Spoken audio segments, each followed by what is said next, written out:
Hey everyone, welcome back to my channel. Today in this video, I will discuss with you steps of audience analysis. इससे पहले मैं आपके साथ audience analysis का meaning और उसके टाइप शेयर कर चुकी हूँ, उसका लिंक डिस्क्रिप्शन में और आपको इसकी पीडीएफ का लिंक भी डिस्क्रिप्शन में मिल जाएगा। तो चलिए स्टार्ट करते हैं। ऑडियंस एनालिसिस के लिए स्टेप क्या है।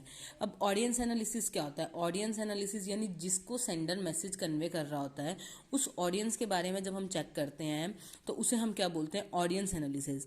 अब ऑडियंस एनालिसिस क्यों जरूरी है? ताकि हमारा मैसेज क्या हो सके, इजीली कन्वे हो सके, अच्छे से कम्युनिकेट हो सके। अब ऑडियंस एनालिसिस के लिए स्टेप्स हैं। सबसे फर्स्ट स्टेप क्या है? Knowing the demography factor of the audience. जो हमारी ऑडियंस है, ऑडियंस से रिलेटेड हमें सारी इन्फॉर्मेशन पता होनी चाहिए कि ऑडियंस किस एज की है, ऑडियंस का एजुकेशन लेवल क्या है, ऑडियंस का जेंडर क्या है, ऑडियंस की इनकम क्या है, ऑडियंस किस तरह के वे से कम्युनिकेशन चाहती है, फॉर्मल चाहती है, इनफॉर्मल चाहती है। ये सारे हमें ऑडियंस के डेमोग्राफिक फैक्टर जो है वो पता होना चाहिए। ऑडियंस एनालिसिस का नंबर फर्स्ट स्टेप।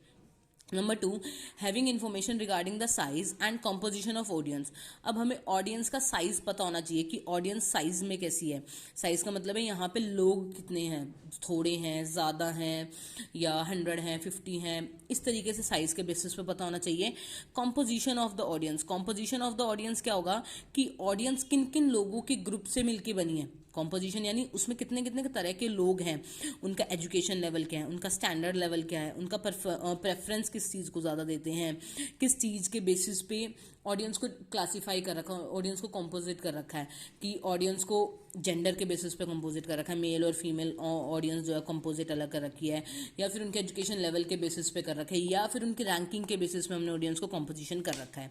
ये आ जाएगा ऑडियंस के सेकेंड स्टेप में, ऑडियंस एनालिसिस के सेकेंड स्टेप में। Next is obtaining knowledge of the primary audience. Primary audience क्या है? मेन ऑडियंस जैसे बोलते हैं, जो डिसीजन लेने में हेल्प करती है।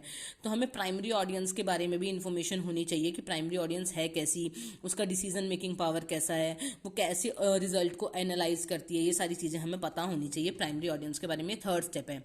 Next is predicting the probable reaction of the audience. हमें जो ऑडियंस की रिएक्शन है वो हमें पहले से ही कुछ ना कुछ डिटरमाइन करके चलनी पड़ती है अपने मैसेज के बेसिस पे। अगर हम ऑडियंस की रिएक्शन करेंगे, ध्यान रखेंगे, उसी के बेसिस पे हम क्या कर सकते हैं, आगे के फर्दर एक्शन ले सकते हैं। अब जो हम ऑडियंस की जो एक अच्छा सेंडर होगा, जो मैसेज सेंड करेगा, वो ऑडियंस की जो प्रिडिक्शन है वो दोनों बेसिस पे लेके चलेगा। पॉजिटिव भी किसी मैसेज के रिलेटेड और नेगेटिव भी। पॉजिटिव का मतलब है कि मैसेज के वो लोग सपोर्ट में बोल रहे हैं, और नेगेटिव का मतलब है मैसेज के अगेंस्ट में बोल रहे हैं। अब जब ऑडियंस की मैसेज उसे पता चल जाएगा, उसके अकॉर्डिंग ही वो क्या करेगा, अपने आप को प्रिपेयर करेगा, उसके अकॉर्डिंग ही वो मैसेज बनाएगा। Next is having knowledge about the audience level of understanding. जो सेंडर है उसे ऑडियंस के लेवल के बारे में पता होना चाहिए कि ऑडियंस कितने लेवल तक मैसेज को समझ सकती है। कुछ लोग होते हैं जो टेक्निकल लैंग्वेज ज़्यादा समझते हैं, कुछ लोग होते हैं जिन्हें लोकल लैंग्वेज ज़्यादा समझ आती है। तो ऑडियंस की क्वेरीज के बेसिस पे, ऑडियंस के अंडरस्टैंडिंग लेवल के बेसिस पे हम क्या करते हैं, अपना मैसेज प्रिपेयर करते हैं। Next is analysing the relationship between the sender and the audience. जो सेंडर और ऑडियंस है, यानी जो मैसेज भेज रहा है वो और जो ऑडियंस है, उनके बीच में रिलेशन कैसा है। फॉर्मल रिलेशन है, इनफॉर्मल रिलेशन है। अगर मान लीजिए दो फ्रेंड्स हैं तो उनके बीच में इनफॉर्मल रिलेशन होगा, वो लोग आराम से बात करेंगे, केयर फ्री होंगे, उन्हें टेंशन नहीं होगी कि हाँ उन्हें कोई जज कर रहा है उनके बेसिस पे।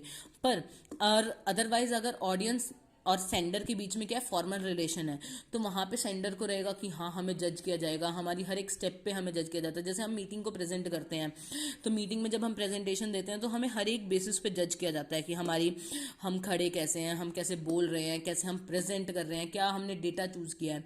तो रिलेशन मैटर करता है सेंडर और ऑडियंस के बीच में, ऑडियंस एनालिसिस को जानने के लिए। Next is having knowledge about the values and beliefs.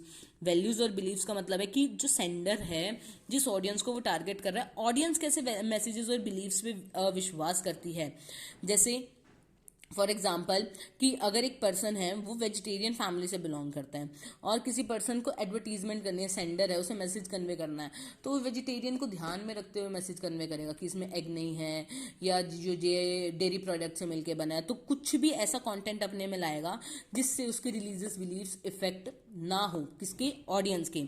Next is obtaining knowledge about the past behaviour of the audience. जो अच्छा सेंडर होगा वो ऑडियंस से फीडबैक के फॉर्म में नॉलेज लेगा उसके बिहेवियर के बारे में, उसकी प्रेजेंटेशन के बारे में, ताकि उसे पता चल जाए कि ऑडियंस कैसा चाहती है। जैसे एग्जांपल, अगर एक पर्सन को लेदर शूज़ पहनने पसंद है, काफ़ी टाइम से वो लेदर शूज़ ही प्रेफर कर रहा है या लेदर का बना हुआ मटेरियल प्रेफर कर रहा है, तो देन वो फ्यूचर में भी पॉसिबिलिटी है कि वो लेदर ही परचेज करेगा, वो किसी और ब्रांड पे शिफ्ट नहीं करेगा। तो यानी सेंडर के लिए ऑडियंस का बिहेवियर जानना भी ज़रूरी है। ये थे 8 स्टेप्स जो ऑडियंस एनालिसिस में हेल्प करते हैं। अगर आपको इनसे रिलेटेड कुछ डाउट है तो आप मुझे कमेंट सेक्शन के थ्रू पूछ सकते हैं। Stay tuned for more videos and thank you for watching this.